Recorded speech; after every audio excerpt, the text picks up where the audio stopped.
کسی نے کیا خوبصورت بات کہی ہے کہ اگر ہم خود اچھے بن جائیں تو دنیا سے کم از کم ایک برا آدمی تو کم ہو جائے گا۔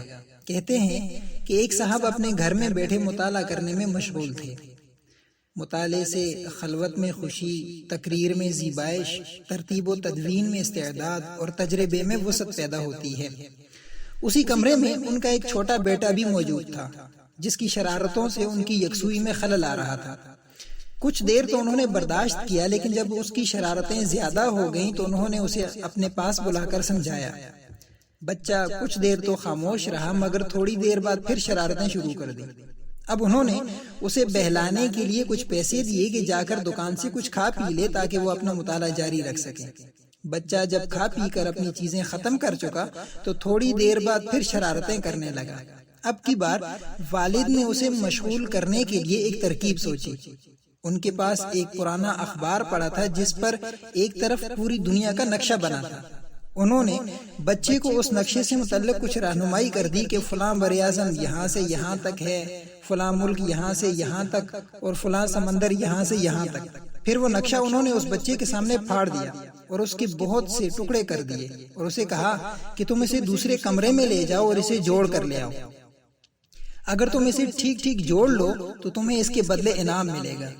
اب ان صاحب کا خیال تھا کہ بچہ کافی دیر تک وہ نقشہ جوڑنے میں لگا رہے گا اور اس دوران وہ اچھا خاصا مطالعہ کر لیں گے، مگر ان کی حیرت کی انتہا نہ رہی جب تقریباً 5 منٹ کے بعد وہ نقشہ بالکل درست طریقے سے جوڑ کر لے آیا۔ انہوں نے بچے کو انعام دیا اور حیرت سے پوچھا، بیٹا آپ نے اتنی جلدی یہ سب کیسے کر لیا؟ بچے نے بڑی معصومیت سے جواب دیا، ابو جان جب آپ یہ نقشہ پھاڑنے لگے تھے تب میں نے اس کی دوسری طرف دیکھا تو اس پر ایک آدمی کی مکمل تصویر بنی ہوئی تھی۔ میں نے اس آدمی کے ہاتھ، پاؤں، دھڑ وغیرہ درست طریقے سے جوڑ دیے تو دوسری طرف سے نقشہ خود بخود ٹھیک ہو گیا۔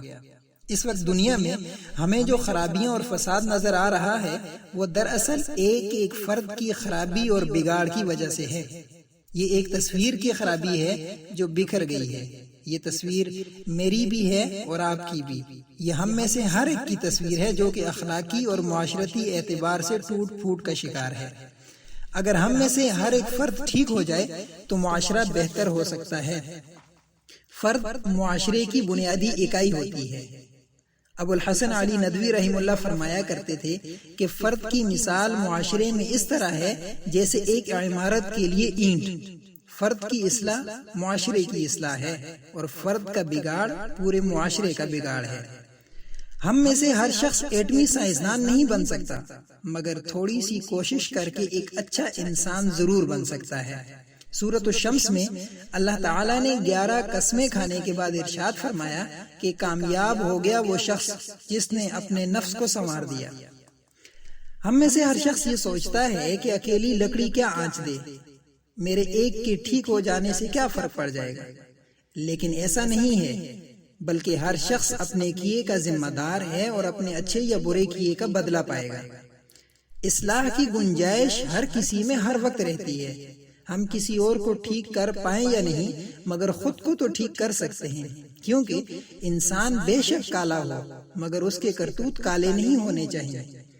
ہم میں سے ہر شخص دوسروں کو مسئلے کا ذمہ دار سمجھتا ہے اور اسے لگتا ہے کہ دنیا میں جو خرابیاں اور فساد ہے وہ دوسروں کی وجہ سے ہے، اور اگر انہیں دریا میں پھینک دیا جائے تو مسئلہ حل ہو جائے گا۔ ہمیں دوسروں کی آنکھ میں پڑا تنکا بھی نظر آ جاتا ہے اور اپنی آنکھ میں پڑا شاطیر بھی نظر نہیں آتا۔ اگر ہم کہیں کوئی اچھی بات سنتے ہیں یا کسی کا اصلاحی بیان نظر سے گزرتا ہے تب بھی ہم یہ سوچ رہے ہوتے ہیں کہ کاش یہ باتیں فلاں بھی سن لیتا۔ یاد رکھیے، پانی بھی ایک جگہ رہتے رہتے بدبودار ہو جاتا ہے۔ ہمیں اگرچہ لگ رہا ہوتا ہے کہ ہم بالکل ٹھیک ہیں، مگر ہو سکتا ہے ہمیں ابھی اپنی اصلاح کی بہت زیادہ ضرورت ہو۔ اپنے اعمال کی اصلاح کرنا فرض عین ہے۔ اگر آپ اس دنیا میں مکان بناتے، دکان چلاتے، کاروبار کرتے کرتے فوت ہو جائیں تو قبر میں سوال نہیں ہوگا، مگر خدا نہ خواستہ ایمان ادھورا چھوڑ دیا یا اپنی اصلاح نہیں کی تو پھر سوال بنتا ہے۔ ہمارا المیہ یہ ہے کہ ہم جب ہوش سنبھالتے ہیں تو ہمارا ارادہ یہ ہوتا ہے کہ ہم نے پوری دنیا کو تبدیل کر دینا ہے۔ پھر جب بڑے ہو جاتے ہیں تو لگتا ہے کہ ملک کو تبدیل کر دیں گے، مگر جب عمر مزید بڑھ جاتی ہے تب لگتا ہے کہ اپنے گھر والوں کو تو ٹھیک کر کے ہی دم لیں گے، مگر جب آخری وقت آن پہنچتا ہے تو یہ خیال آتا ہے کاش میں نے اپنے آپ کو ہی ٹھیک کر لیا ہوتا۔ یاد رکھیے، اللہ تعالیٰ کسی قوم کی حالت تب تک نہیں بدلتے جب تک وہ خود اپنی حالت کو تبدیل نہیں کر لیتے۔ اشفاق صاحب فرماتے ہیں ایک مرتبہ بابا جی سے ملاقات ہوئی تو میں نے گزارش کی کہ کچھ نصیحت کیجیے۔ انہوں نے عجیب سوال کیا کہ کاکا کبھی برتن دھوئے ہیں؟ میں ان کے سوال پر حیران ہوا اور جواب دیا کہ جی دھوئے ہیں۔ پوچھنے لگے کیا سیکھا؟ میں نے کہا بھلا اس میں سیکھنے والی کیا بات ہے؟ وہ مسکرائے اور کہنے لگے برتن کو باہر سے کم اور اندر سے زیادہ دھونا پڑتا ہے۔ ظاہر کی اصلاح اور درستگی کے لیے اندر کی اصلاح از حد ضروری ہے۔ اس دنیا میں صرف ایک ہی شخص آپ کو بدل سکتا ہے اور وہ آپ خود ہیں۔ اپنی اصلاح کرتے جائیں، اپنے اندر خوبیاں پیدا کرتے جائیں، آپ کے اندر سے برائیاں خود بخود ختم ہونا شروع ہو جائیں گی۔ جب تک آپ کے اندر برائیاں ہوں گی تب تک اصلاح ممکن نہیں۔ جیسے اگر کسی کنویں میں کتا گر جائے تو بھلے لاکھ ڈول بھی نکال دیں وہ پاک نہیں ہوگا جب تک کہ اس کے اندر پڑا کتا نہیں نکالیں گے۔ ہم بھی اپنی زندگی میں تلاوت، ذکر و اذکار، نوافل یا صدقات کی جتنے مرضی ڈھول نکال دیں تب تک ہماری اصلاح ممکن نہیں جب تک ہم اپنے اندر سے شرک، تکبر، جھوٹ، خیانت، والدین کی نافرمانی، قطع تعلقی، ہوس، لالچ، زنا، کنجوسی، بدنظری، بیجا اسراف، کرپشن، شریعت کے احکامات کا مذاق اڑانا، تہمت، بہتان تراشی، کردار کشی اور حق تلفی اور اس جیسے نہ جانے کتنے کتوں سے چھٹکارا حاصل نہیں کر لیتے۔ آئیے مل کر یہ عہد کریں کہ اصلاح کا یہ پروگرام میں اپنی ذات سے شروع کروں گا۔ قرآن مجید کا مطلوب انسان بننے کی کوشش کروں گا۔ رسول اللہ صلی اللہ علیہ وسلم کی سنتوں پر عمل کروں گا۔ لڑائی جھگڑا ختم کرنے میں پہل کروں گا۔ نہ ہی رشوت لوں گا اور نہ ہی رشوت دوں گا۔ صفائی ستھرائی کا خاص خیال رکھوں گا۔ ضرورت مند اور بے سہارا لوگوں کی مدد کروں گا۔ ٹریفک قوانین اور ڈرائیونگ کے اصولوں کی پابندی کروں گا۔ سگریٹ نوشی سے مکمل اجتناب کروں گا۔ قوم پرستی نہیں کروں گا۔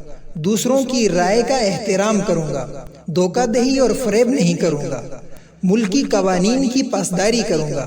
لہٰذا آج سے دوسروں سے گلہ شکوہ کرنا چھوڑ دیجئے اور اپنی اصلاح میں مصروف ہو جائیے۔ بقول احمد فراز، شکوہ ظلمت شب سے تو کہیں بہتر تھا، اپنے حصے کی کوئی شمع جلاتے جاتے۔